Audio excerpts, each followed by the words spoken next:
So coming back to next point, future financial requirements. I can't hear you guys. I'm not sure whether I'm audible to you people and you can listen to me or not. Ma'am, hello? Yeah, Arzu, tell me. Am I audible? Hello? Yes, ma'am. Yes, ma'am. ठीक है, अच्छा, okay. So future financial requirements, that would be the next determinant for the dividend policy. Future financial requirements का मतलब कि company एक ऐसे stage पे तो नहीं है जहाँ पे हमें for future may be for further years अपना इन्वेस्टमेंट के लिए हमको अगर कुछ पैसा चाहिए तो then obviously we will be retaining the profits. अब जब हम रिटेन करेंगे अपने प्रॉफिट्स को, रिटेन करेंगे अपनी अर्निंग्स को, तो इसका इम्पैक्ट डायरेक्टली पड़ेगा किस पर? Dividend pay. अगर हमने रिटेन कर लिया अपना प्रॉफिट, डिविडेंड हम कम देंगे. अगर हम रिटेन नहीं करना है, रिक्वायरमेंट नहीं है बिजनेस में, या हमने प्लान करा है हम रिटेन अर्निंग्स को रिटेन नहीं करेंगे और डिविडेंड डिस्ट्रीब्यूट करेंगे, तो फिर वो अकॉर्डिंगली डिविडेंड पॉलिसी को हमें डिफाइन उस तरह से ही करना पड़ेगा और फ्रेम उस तरह से ही करना पड़ेगा. Dividend pay out will also be depending on the future requirements of the additional capital की. हमें एडिशनल कैपिटल की ज़रूरत तो नहीं है. कैपिटल हमें दो ही टाइम में रिक्वायरमेंट रहती है. एक तो क्योंकि लॉन्ग टर्म चीज़ होती है, शॉर्ट टर्म में हम एवरी ईयर ये काम नहीं करते. एवरी ईयर हम कैपिटल रेज नहीं करती कोई भी ऑर्गेनाइजेशन. ये वंस इन अ वाइल वाला काम होता है. और जो भी कैपिटल रेज करने के जो भी सोर्सेज हैं, ये सब long term sources of finance होते हैं जो हमने पढ़े हुए हैं कि शेयर्स हो गया, डेट हो गया, वटेवर. तो या तो हम कंपनी जब स्टार्ट कर रहे हैं तब हमें कैपिटल की जरूरत पड़ती है, या हमें एडिशनल कैपिटल की जरूरत तब पड़ती है जब हम कुछ एक्सपेंशन कर रहे होते हैं. और एक्सपेंशन हम हर साल नहीं करते. जनरली ईयर ऑन ईयर हम नए नए कैपिटल को मतलब जो भी सोर्सेज है वहाँ से हम कैपिटल रेज नहीं करते. इट कैन हैपन अगर हमारा बहुत इस तरीके का प्लान है, बिजनेस प्लान ही हमारा इस तरीके का है कि हम ईयर ऑन ईयर एक ब्रांच, एक नई नई ब्रांच ओपन करेंगे, कुछ होगा, बट फिर वो उतने लार्ज स्केल पर शायद कैपिटल रिक्वायरमेंट नहीं रहेगा. But overall if we see future में हमारे फाइनेंशियल रिक्वायरमेंट्स बिजनेस की क्या है, उसके ऊपर कम्प्लीटली डायरेक्टली डिपेंड करती है डिविडेंड पॉलिसी भी. कि अगर हमें रिटेन करना है तो dividend will be like no dividend kind of thing also, या इरेगुलर रहेगा. और अगर हमें नहीं रखना है, कोई कुछ भी फ्यूचर रिक्वायरमेंट नहीं है फाइनेंशियल, तो फिर we will not we will maybe we'll be distributing the stable or the regular dividend. Now business cycle, next determinant is business cycles. when the company experiences, अब देखो साइकिल्स होती है business cycles का मतलब ये market की cycles भी होती हैं जनरली कि मार्केट में कैसा टाइम चल रहा है. जैसे अभी कोविड ने मार्केट को रिसेशन में ला दिया एक तरह से.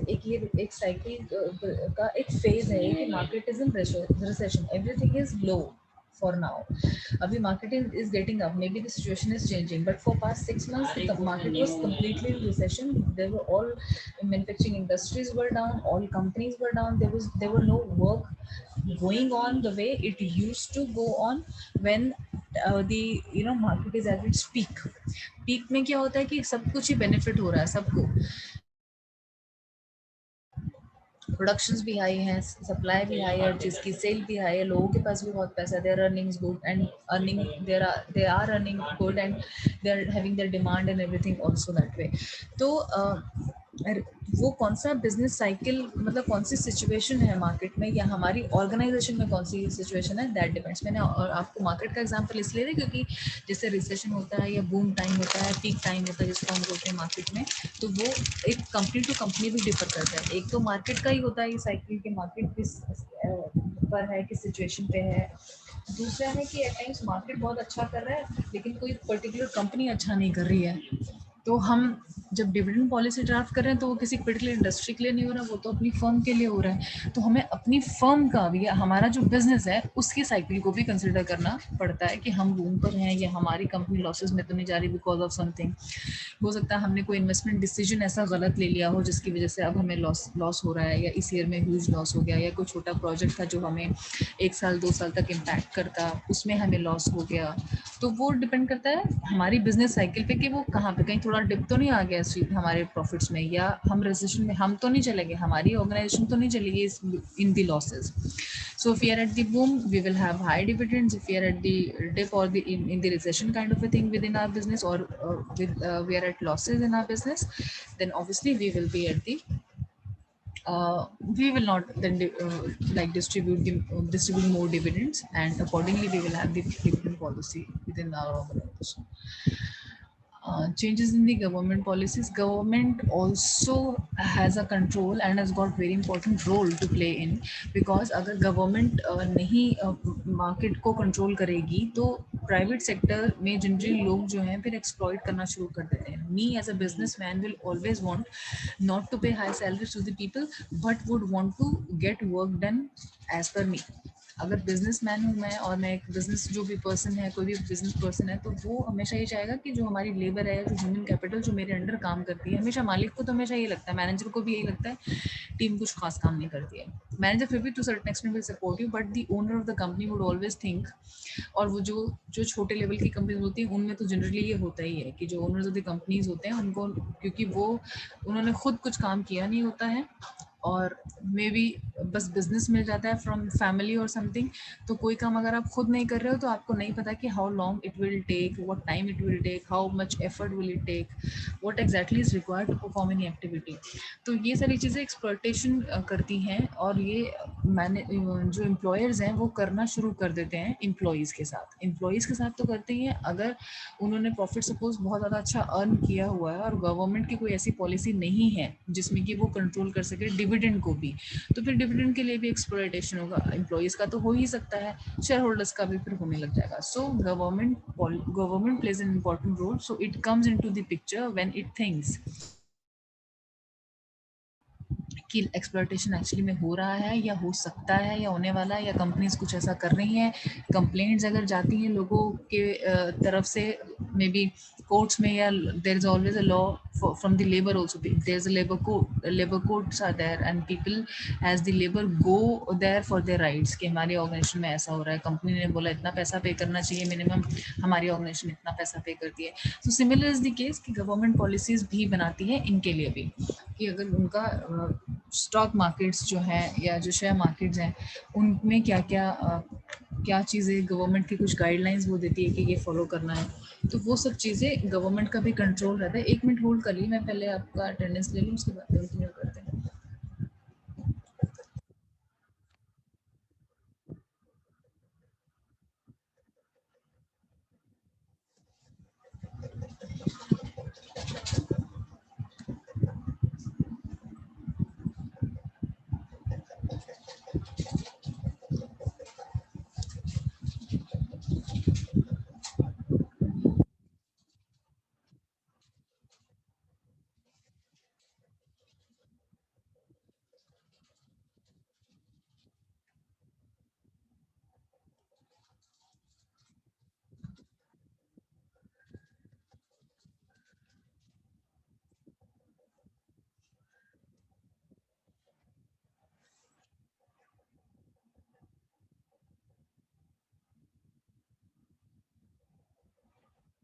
ठीक है.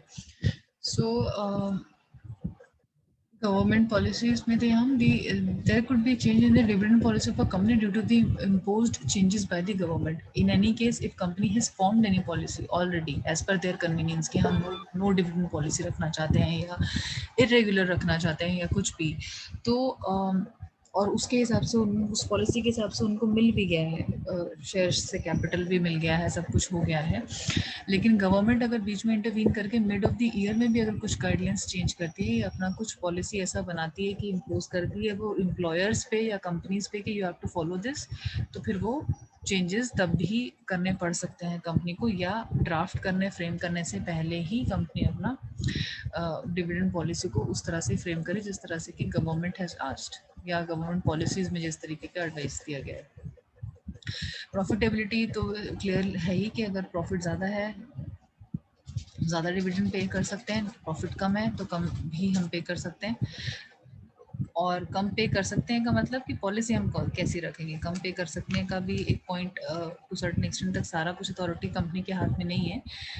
ईयर ऑन ईयर अगर हम नहीं देंगे तो फिर हमें कुछ और चीज़ों पर इम्पैक्ट पड़ सकता है. थोड़ा बहुत हम फंड्स तो सेव कर लेंगे डिविडेंड के, बट हमारा कहीं ना कहीं कुछ और लॉस कंपनी को हो जाता है. So profitability as far as monetary thing is concern और the financial thing is concern, पैसे से रिलेटेड या फंड से रिलेटेड प्रॉफिट की अगर हम बात करें, तो ये बहुत बड़ा फैक्टर होता है कि हम अपने डिविडेंड पॉलिसी को किस तरह से फ्रेम कर रहे हैं कि हम रेगुलर रखें, स्टेबल रखें, और जनरली अगर हमारे पास प्रॉफिट ज़्यादा हो रहे हैं तो हम उसको रेगुलर रखना चाहते हैं या स्टेबल रखना चाहते हैं in order to have our market value also sustained. Taxation policy, corporate taxes will affect dividend policy either directly or indirectly. बहुत सारे टैक्सेस ना गवर्नमेंट लेवीड करती रहती है, और ऑर्गेनाइजेशंस में भी जैसे आपने देखा होगा डिफरेंट इंडस्ट्रीज पे डिफरेंट रेट ऑफ जीएसटी है. शुरू में तो जब गवर्नमेंट ने जीएसटी लेकर आया था 2000 आई थिंक 18 में जब भी आया था जीएसटी बीजेपी गवर्नमेंट से, तब उन्होंने 18% फ्लैट रख दिया था सभी के लिए. फिर बाद में पता चला ठीक है कुछ ऐसी इंडस्ट्रीज हैं जैसे कि फूड से रिलेटेड कोई इंडस्ट्री बेसिक नेसेसिटी है, वहाँ पर गवर्नमेंट को इतना ज़्यादा हाई जीएसटी नहीं रखना चाहिए, तो वो टैक्सेस कम हो गए, ज़्यादा हो गए. तो डिपेंड करता है कि हमारी इंडस्ट्री पे कौन सी टैक्सेशन पॉलिसी गवर्नमेंट की अप्लाई हो रही है. अगर हम लग्जरी प्रोडक्ट बना रहे हैं जो कि जैसे लग्जरी कार्स हैं, मर्सिडीज, बीएमडब्ल्यूज, उनके पास ऑफ कोर्स जो टैक्सेशन पॉलिसी जीएसटी उनका अप्लाई हो रहा है वो 18% ही हो रहा है. फूड अगर हम कहीं रेस्टोरेंट्स में खाना खाने जाते हैं कुछ होता है तो जो हम बिल पर जीएसटी पे करते हैं वो हम देखते हैं आई थिंक 5% होता है. 5%, 5+5 जीएसटी और एसजीएसटी व्हाटएवर डिवीजन होता है. So taxation policy is also one of the factors which is directly depending upon affecting the dividend policy of the company. कि हमें ज़्यादा टैक्स पे करना पड़ रहा है का मतलब हमारी इनकम कम है और टैक्स कम पे करना पड़ रहा है, तो हम डिविडेंड के फॉर्म में वो पैसा उतना वहाँ दे सकते हैं. Trends of profit. ट्रेंड का एक होता है प्रॉफिटेबिलिटी, एक होता है ट्रेंड्स ऑफ प्रॉफिट.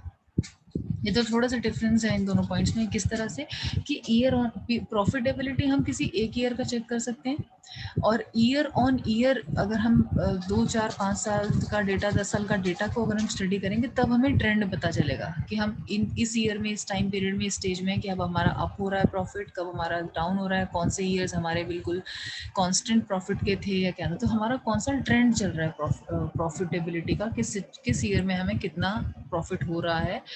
उसके लिए हमें एक लॉन्ग नंबर ऑफ ईयर्स का डेटा स्टडी करके समझ में आएगा कि हम if we are at the higher earnings side we are going और नॉट, या फिर ऑन एन एवरेज हमें कितना प्रॉफिट मिल रहा है. किसी में हमको सपोज किसी ईयर में हमको बहुत ज़्यादा मिला, नेक्स्ट 2-3 ईयर्स हमारा थोड़ा स्लो था तो उसमें हमें कम प्रॉफिट मिला, तो हम एक एवरेज निकाल लेंगे कि हमें एवरेज ऑन एन एवरेज इतना तो हो ही जाता है earnings every year. So then we will draft our policy और frame our policy, dividend policy accordingly, कि हम इसको इरेगुलर रखें या रेगुलर रख सकते हैं, या हम स्टेबिलिटी की तरफ जा सकते हैं कि हम कौन से ट्रेंड पर, हमारा ट्रेंड क्या चल रहा है अर्निंग्स का. Then is liquidity. Liquidity has a direct relationship with dividend policy. If firm has a strong liquidity का मतलब होता है कैश होना. लिक्विड फॉर्म में अगर मेरे पास सपोज एक प्रॉपर्टी है, बहुत करोड़ों रुपए की प्रॉपर्टी किसी के पास है, और दूसरे पर्सन के पास कैश है, उतने ही फॉर्म में कैश है, तो लिक्विडिटी जिसके पास कैश है उसके पास ज़्यादा हुआ. हालांकि ऐसे दूसरे पर्सन के पास भी इक्वल अमाउंट के हैं, बट जनरली हम किसी भी और फॉर्म में एसेट में पैसा अगर हमारा लगा या कहीं पर भी हमने कुछ इन्वेस्टमेंट किया हुआ है, कोई भी प्रोजेक्ट में भी किया हुआ है, तो वो अगर हमारे पास एनफ कैश नहीं है पे करने के लिए और वो कहीं पर पैसा लगा दिया है हमने, तो फिर वो डिविडेंड भी हम ऑफकोर्स नहीं दे पाएंगे. तो अगर हमारे पास लिक्विडिटी स्ट्रांग है तो ही डिविडेंड हम दे पाएंगे. अगर सारा पैसा एसेट्स में फंसा कर बैठ गए हैं तो फिर डिविडेंड पॉलिसी अकॉर्डिंगली हमें ड्राफ्ट करना पड़ेगा कि हम शायद ना दे पाएँ. Less liquidity, less dividend, high liquidity, high dividend.